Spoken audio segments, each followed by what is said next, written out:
Here I am, live on location, walking around my neighborhood, just looking for supplies. Now, I live in a neighborhood that's really been gentrified in the last 15 years. It didn't used to be the best, but then a few artisans moved in, and then people who wanted to be yuppies who couldn't afford to live in the yuppie area, and then there's also students, not as much this year because of COVID. Anyways, so it's on the edge of a downtown area, so it's not like a typical suburban neighborhood. Uh, there's restaurants, single family homes, and then a lot of houses that have been converted into duplex and triplexes. So it's a real mix, but it has some pretty interesting garbage, and that's what we're going to do today. Is I'm just going to show you some examples of garbage, literally, that you can use to make shelves. As you can see, the houses are old for this area, over 100 years old, so there's always a lot of renovation being done, which means there's always a ton of construction waste. As you can see, I hit the mother lode in construction waste. A restaurant being renovated produced a ton of materials. There is a U-Haul dealership near me, which is usually great for students doing moves, and students usually get pretty sick of their move by the end of the day, and when they return the U-Haul, they dump everything here. You can never go wrong with the pallet option. They're everywhere. People are usually begging to take them. They have a lot of nails and they're not the best wood, but if you have any woodworking skills or you want to practice your woodworking skills, pine from pallets is great. You can do a lot, and there are thousands of videos on YouTube on how to make stuff out of pallets, but that's always an option. So now we're going to make some shelves, and I'll just show you some of the things that I've collected around the neighborhood that can be used for shelves. So the first thing here is a plain old drawer. I got this out of someone's trash. They were renovating their greenhouse, and they used this to just have some supplies, and they put it out by the side of the road. I really like the patina. It's kind of got a worn, cool look to it, and you literally just put it on its side. Shelf A, shelf B. Dish soap, air freshener, and WD-40, all easily accessible.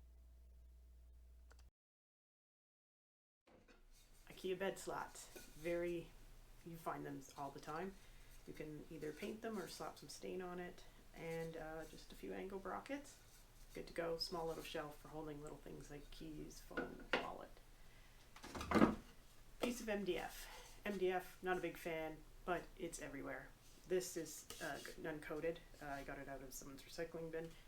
Obviously, I'd probably paint it if I was using it to make a shelf, but the advantage of MDF is they have some nice colors to it, and it's everywhere. So here are just basic things you need to make a shelf. Angle brackets. In this case, they're not the same this way because I bought them at two different stores. Drywall anchors. Some screws.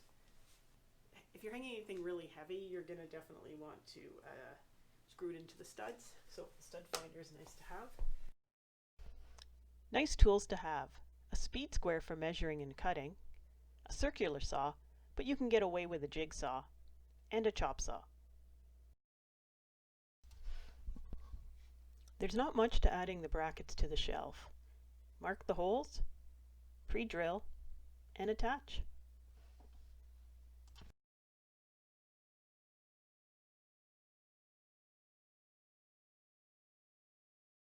Sometimes the universe just gives you a couple of boxes.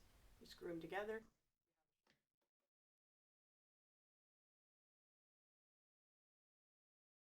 I'm not even sure what this is. It's plexiglass. I found it in the recycle bin. Screwed 4 holes into the back. Floating shelf.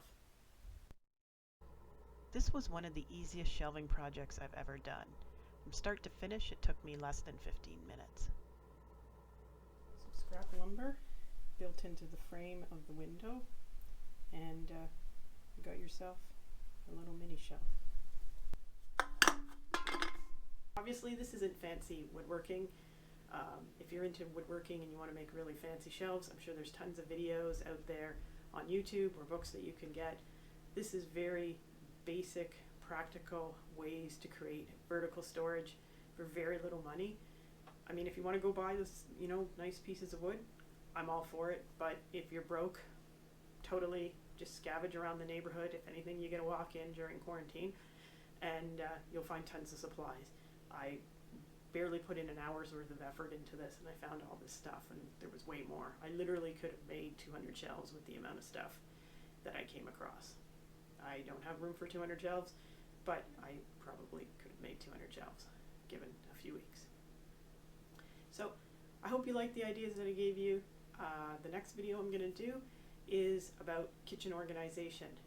Most people think they need a really large kitchen with granite countertops and a kitchen island and a lot of gadgets and tools. I have a very, very small kitchen, very limited counter space, and you just need a few tools and you can cook all your meals from scratch. If you don't want to cook your meals from scratch, you can still have a functional kitchen. So I will see you next time, and thanks for watching.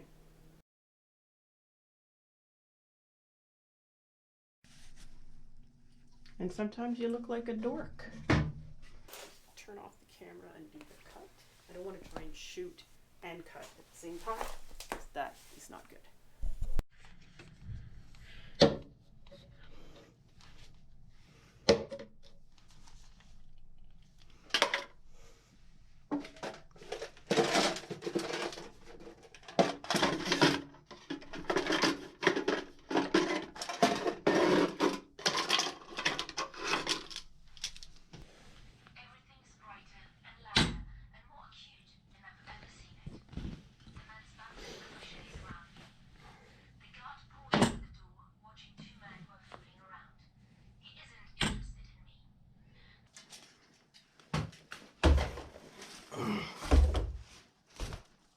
Fuck.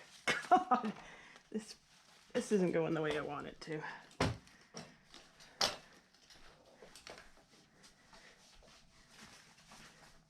Well, living in a small space is somewhat easy. Shooting in a small space is not easy.